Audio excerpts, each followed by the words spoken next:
Ubiquité, ça vous dit quelque chose? Moi, oui, bien sûr, mais utopique, n'est-ce pas?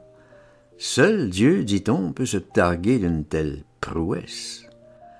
Mais l'invisibilité, ah, ça c'est autre chose. Ici, on pense forcément à Herbert George Wells, voire même au roi Gigès. Je vous raconte tout ça parce que depuis quelques années, en fait, depuis que je publie mes grimoires de contes barbares sur Internet, et ce grâce à l'apport exceptionnel de mon ami Mikhail Biankovitch, je crois bien avoir hérité de cette étrange faculté d'invisibilité, et bien malgré moi, je vous assure, voilà qui n'a de cesse de m'étonner. Et c'est ainsi que tous mes parents et amis du Québec, qui reçoivent pourtant régulièrement mes publications, sont tous, sans exception, affligés d'un mutisme impeccable par-devers mes petites proses. Pas un mot, pas une molécule de petit quantum de mots, rien. À croire que ces textes n'existent tout simplement pas. Zéro reconnaissance de mes pairs. Hallucinant, non?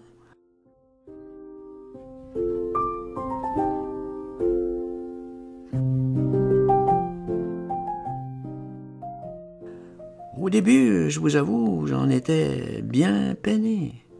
Et puis, peu à peu, j'ai compris. Je suis plutôt dur de comprenure. Oui, j'ai compris à quel point ses parents et amis étaient généreux à mon égard, voire même magnanimes. En effet, grâce à eux, il m'est loisible de jouir de tous les avantages inestimables que procure cette étrange faculté. J'ai enfin compris que c'est par amour pour moi qu'ils veulent me protéger contre toutes les dérives pernicieuses inhérentes à la notoriété.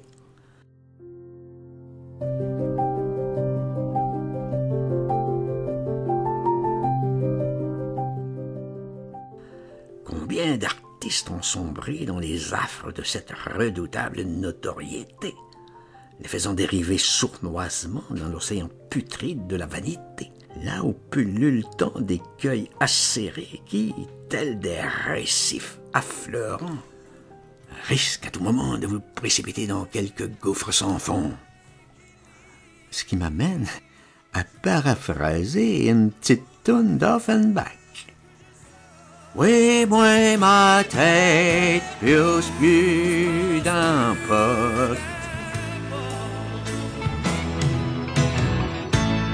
Le frigidaire fait bien du bruit. Et c'est cette même vanité qui peut perfidement vous faire plonger dans le piège abominablement insidieux de la luxure, la plus répugnante. Dès lors, voilà qui risque de vous entraîner dans des bacchanales de débauche aux mille turpitudes abjectes, et où d'odieuses chimères vous couvriront de limon pestilentiel avant de vous dévorer l'âme de vos sottises crues.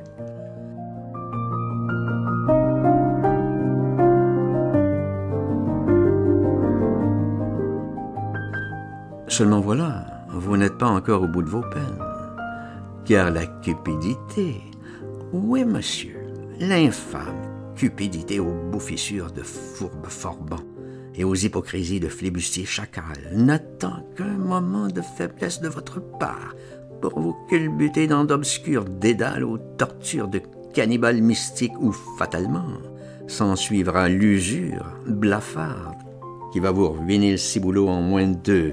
Et là, comptez-vous chanceux d'échapper à l'avarice diabolique avec tous ces remugles rampants de tartuffes poisseux. Mais entre-temps, il se peut fort bien que l'envie vous submerge, infectée qu'elle est de vipérins désirs visqueux et tentaculaires.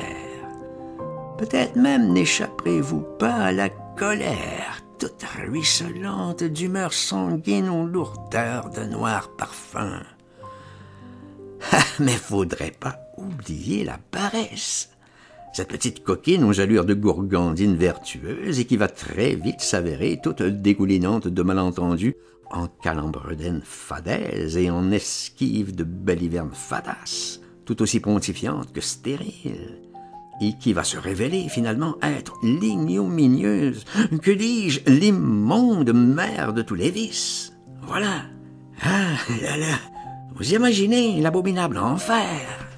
D'où mon éternelle reconnaissance, ma gratitude infinie à l'égard de tous ceux qui, grâce à leur silence spéculatif, m'ont offert, en rétrospective, ce cadeau extraordinaire me permettant de voguer tel un fier esquif sur les eaux tumultueuses de la grande mer océane de la poésie, où Poséidon lui-même ne saurait m'inquiéter. Je suis invisible. Vous imaginez ma joie, que dis-je, mon euphorie, ma béatitude, mon ivresse, mon extase jubilatoire.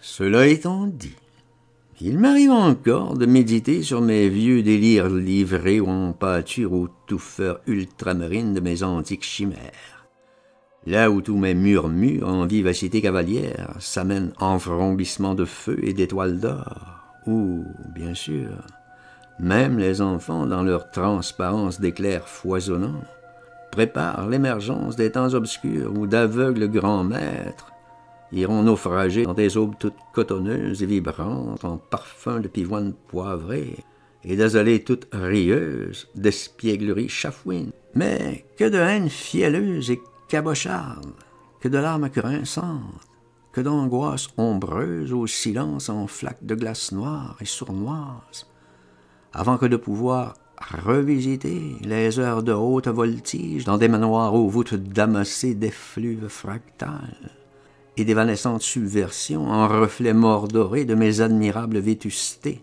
d'archontes déchus.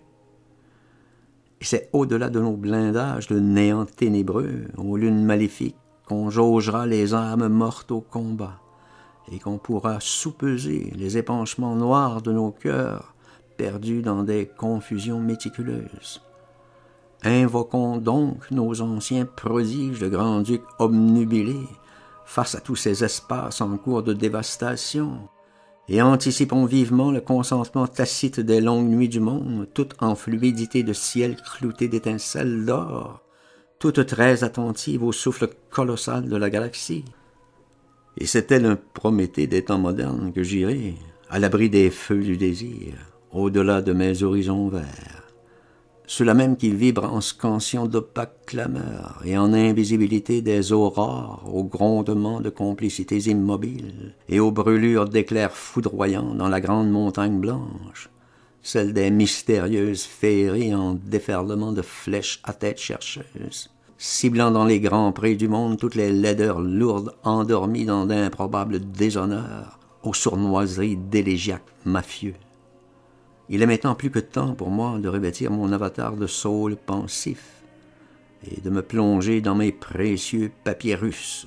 Or, je n'ai pas tellement l'embarras du choix, accumulé que je suis au pied du mur depuis que les grondements de la guerre menacent l'équilibre précaire du monde.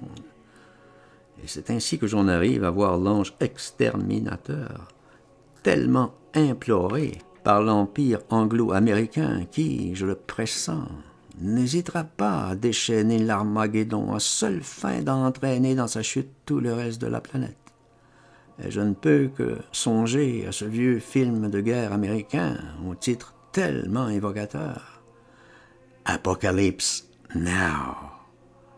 Et puis pourquoi pas ce petit avertissement d'Arthur Rimbaud. Ma sagesse est aussi dédaignée que le chaos. Qu'est mon néant auprès de la stupeur qui vous attend?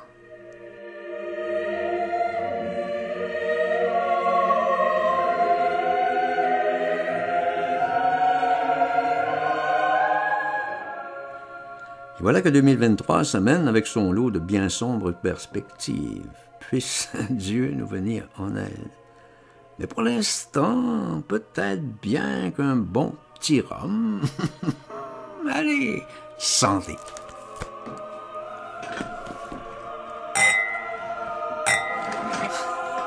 Stéréo.